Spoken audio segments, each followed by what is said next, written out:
இப்போ எம்ஜிஆர்லாம் அவருக்கே பக்குவம் உண்டு சார். யார் யாரை குறை சொன்னால் கூட கிட்ட வைக்க மாட்டாராம். இதே இதை நான் கேள்விப்பட்டேன், எனக்கு ஆச்சரியமாக இருந்தது.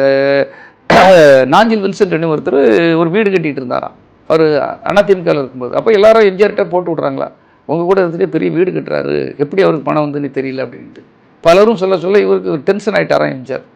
அவளுக்கும் உடனே வாங்க அப்படின்னு இந்த ஒரு நாள் கூப்பிட்டுருக்காரு. இந்த போட்டு விட்றவங்கலாம் கூப்பிட்டு நாஞ்சில் வின்சென்ட்டையும் கூப்பிட்டுருக்காரு. காலையில் எல்லாம் சாப்பிட்டுட்டு இருந்திருக்காங்க. அப்போ என்ன நாஞ்சில் வின்சென்ட் வீடு கட்டிகிட்டு இருக்கேன் அவருக்கு குறை இப்போ ஜாஜியே தலைவர் அப்படி விக்கல் எடுத்து, தலைவரை நான் ஒரு சின்ன வீடு கட்டுறேன்னு கட்டிக்கிட்டு இருக்கேன், என்னையா சின்ன வீடு கட்டுற, பெரிய வீடு கட்டியா, நல்ல வீடு ஃபஸ்ட்டு கட்டுற, நல்ல பெரிய வீடாக கட்டு அப்படின்னு சொல்லி கையில் வந்து ஜானியை கூப்பிட்டு 5 லட்ச ரூபாய் கையில் கொடுத்து நல்ல கட்டணும், வீட்டுக்கு நான் தான் வருவேன், கிரக பிரசத்துக்கு வருவேன்னு சொல்லி ஒரு தலைவன் எப்படி இருந்திருக்கான் பாருங்க. அதாவது போட்டு விட்டோம் அவ்வளோ உயிரே போயிடுச்சு அவங்களுக்கு. போட்டு விடக்கூடாதுங்கிறதுக்கு ஒரு முன் உதாரணம். போட்டு விட்டாலும் நான் ஒரு தலைவன் வந்து இப்படி தான் இருப்பேன், ஒரு வீடு கட்டுற தப்பானிட்டு முடிவு எடுக்கிறான். அந்த பணமாக இருக்குமோ தலைவர், இந்த லஞ்சமாக இருக்குமோ அதுவாக இருக்குன்னு போட்டு விட்றாங்க.